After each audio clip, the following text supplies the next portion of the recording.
young Rodrigo Roa Duterte.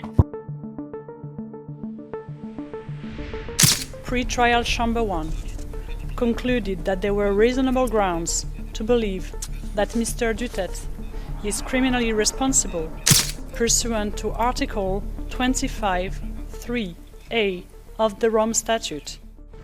9:20 ng umaga ngayong araw, 11 March 2025, ang dating Pangulong Rodrigo Duterte at ang kanyang grupo ay dumating sa Maynila mula Hong Kong sakay ng Cathay Pacific CX-907. Mga pulis ang sumalubong kay Duterte sa NAIA Terminal 3. Bitbit ang arrest warrant ng International Criminal Court sa kasong Crimes Against Humanity, kaugnay ng war on drugs ng kanyang administrasyon.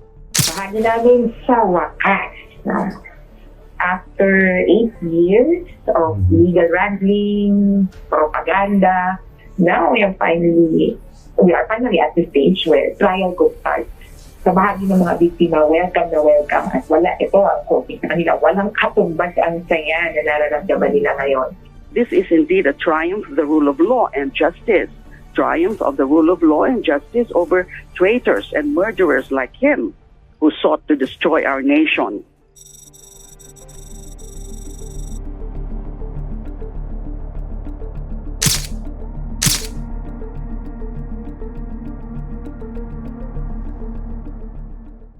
Sa akin, parang hindi din maganda, no? Kasi pwede naman siyang madaan. Halimbawa, bakit ba yung pagpatay niya na sinasabi na marami siyang pinapatay, di naman yung kasi kumbaga yung kinukhang lang dahil sa mawala lang yung drugs. And then yung mga nasangkot man na hindi naman, halimbawa, kapabayaan na rin naman yun ng ating mga pulis na kumbaga napasama sa pagkamalan lang. Pero kung para sa akin, di ba pwedeng pag-usapan na lang o bigyan natin ng dahil nga yung kanya ipinatupad nung siya ay presidente pa, di ba? Para po sa akin, hindi po ako pabor.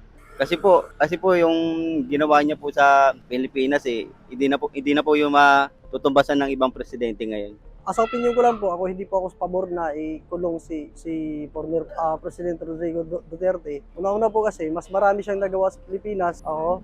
At una-una, may mga anak ako. Gusto ko rin maproteksyonan yung kinabukasan nila sa illegal na droga. So ako po isakayon po dun sa drug on war ni former Duterte. Kasi kung titingnan po natin, sa panahon ngayon, medyo talamak talaga. So unang-una dyan na nakikita ko sa opinion ko lang, unang-una talaga dyan, yung ginawa ni Duterte na involved doon sa ICC, which is nasa kuha naman talaga yan na kailangan managot ka. Pero kung titingnan mo yung nagawa niya compare doon sa extrajudicial killing na yun, ako po sangayon po doon sa nagawa niya dahil mas marami yung naproteksyonan kasi mostly po doon talaga involved talaga sa illegal na droga. Hindi. Gusto ko si Duterte kasi gawang yung addict ba, maski police, mataas sa police, natakot sa kanya. O nawalang addict. O ngayon si Marcos, lahat, pati yata ang presidente, addict na rin. Hindi naman, ayoko. Kasi gusto ko nga siya pangulo dito kasi lahat ng gusto ko maging pangulo siya. Lahat ng adik nawala. Lahat ng magnanakaw nawala. Diba? Gusto ko yun si Pangulo Duterte. Hindi. Kasi dapat si Duterte, dito dapat sa Pilipinas. Hindi dapat yan doon sa ibang bansa. Kasi hindi naman siya Amerika, hindi naman siya tourist para doon natulan. Dito siya nakagawa sa bansa natin, dapat dito siya natulan. Oo, kasi marami siyang pinapatay at inamin niya naman na pumapatay na may inuutos ang patayin yung mga addict na hindi naman dapat ikinukulong lang. Diba?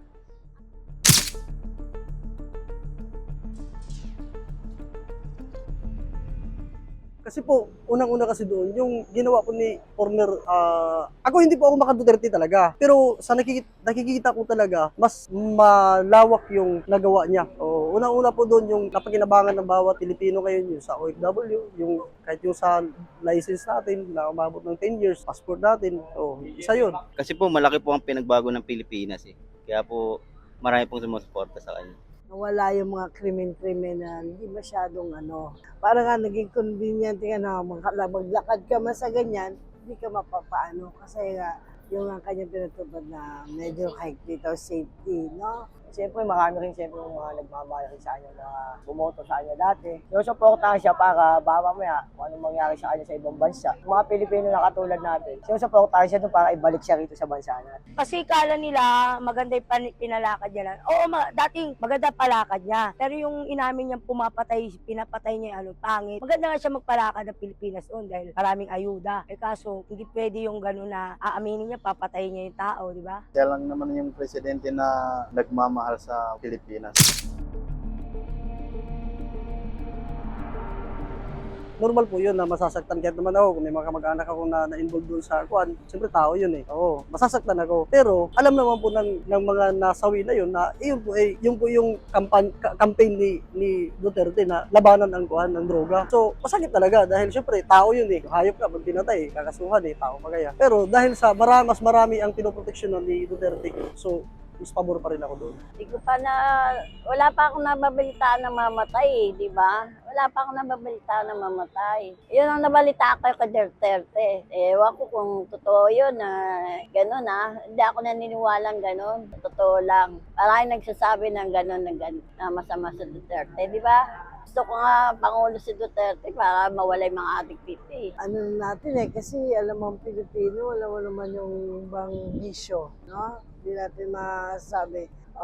Kanya-kanya kasing puro kanya-kanyang opinion. Sa akin, sa mga nagdadrugs na yan, kasi bisyo na nila. Merong may bisyo, merong ginagawang negosyo. Hindi naman kasi lahat namatay na sa droga eh. Yun din yung mga pulis, kung sino-sino lang kasi pinapatay. Sasabi sa droga. Yun din yung mga tungkol din sa droga, onsihan din, ganun. Mga pulis din yung ano yan. Marami.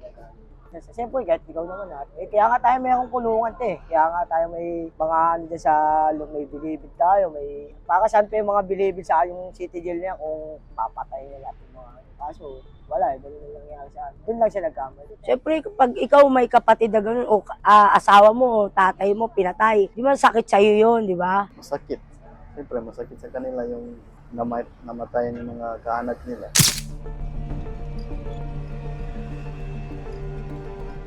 Yung epektibo po yung paraan ng ginawa niya. Talagang naano po sa mga taong bayan na mas magandang gawin yung ganong plataforma niya sa Pilipinas, yung anti-droga. Kasi po marami pong mga kabataan na sa droga, imbis na na-focus sila sa mga pag-aaral nila, nangyayari, napupunta sila sa masama eh.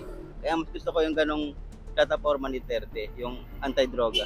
Kung mayroong ibang paraan sana na para hindi walang masasawi, doon ako. Pero kasi walang ibang way na para maibsan yung droga na lumaganap. Which is yun lang talaga ang pwede niyang gawin, na i-implement talaga. Oo. Kasi marami po tayong batas na wala namang proper implementation. So yung pong pagdating sa droga talaga, sangayon ako doon sa ginawa niya. Kasi hindi natatakot, doon naibsan talaga. Hindi naman totally talaga na, yung sinabi niya na ilang months lang, tatapusin niya yung droga. Hindi talaga, pero naibsan. Maglalakad ka sa kalye, kahit ating gabi, hindi natatakot. Unlike yung present na natin situation ngayon, talagang matatakot ka eh. Maayos siya, kasong nauli na siya kasi sa patayan. Yun ang kinasamahan niya talaga. Yung marami rin nagbago yung iba.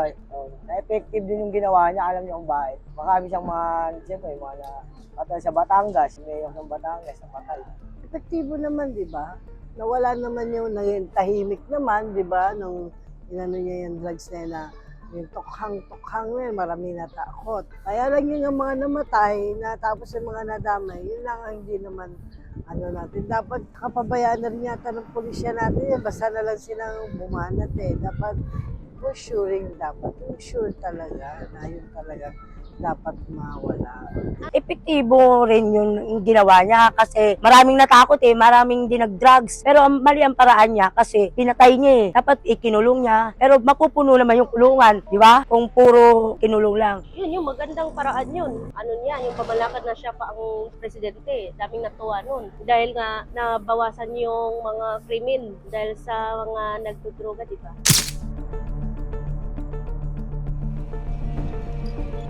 Pwede naman kung i-apply dito sa Philippines sa Netherlands. Pwedeng makipag-communicate ang Philippines sa Netherlands si Presidente Duterte para pwede siya makawala, di ba? Pero kung di naman siya kasi talagang wala nga. Si Siguro po, kung sakaling pagkakataon na bumalik siya, mangyayari po yun, makabalik siya sa Pilipinas. Kasi po, para sa akin kaya niya naman po panindigan yung mga inaano sa kanya ng administrasyon ng Marcos. Kaya niya naman po lagpasan yun. Para po sa akin. Sa tingin ko, hoping ako na makabalik siya dahil mas marami pa po ang pwede niyang magawa. Una-una kasi yung mga nasimulan niya, pwede itapusin ng mga Duterte pa rin. Nasa Pilipino yun. Nasa Pilipino yun, kung gugustuhin ng people's power, kumbaga. Ibababalik natin. Kayo, pababalikin natin. O makakabalik yan dito sa pag sinuportahan ng mga Pilipino yung katulad niya. Kasi marami talagang magagalit sa kanya. Pag sakaling may mangyari man sa kanya doon sa ibang bansa na mamatay man siya, may ibabalik pag binalik siya dito ng bangkay, gulo natin, martial yan, maniwala yan. Palagay ko, hindi na. Kasi nasa ibang bansa na yan eh. Mapahirapan na siya makabalik, buti ko sa Pilipinas. Eh doon, ibang lahi na yun nandun eh, di ba?